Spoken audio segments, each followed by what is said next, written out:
राज, ए राज,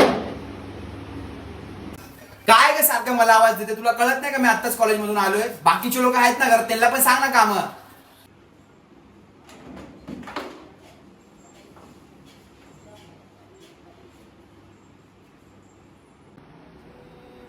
राजा, ए राजा, राजा. गाई फक्त आवाजच देशील की समोर पण येशील?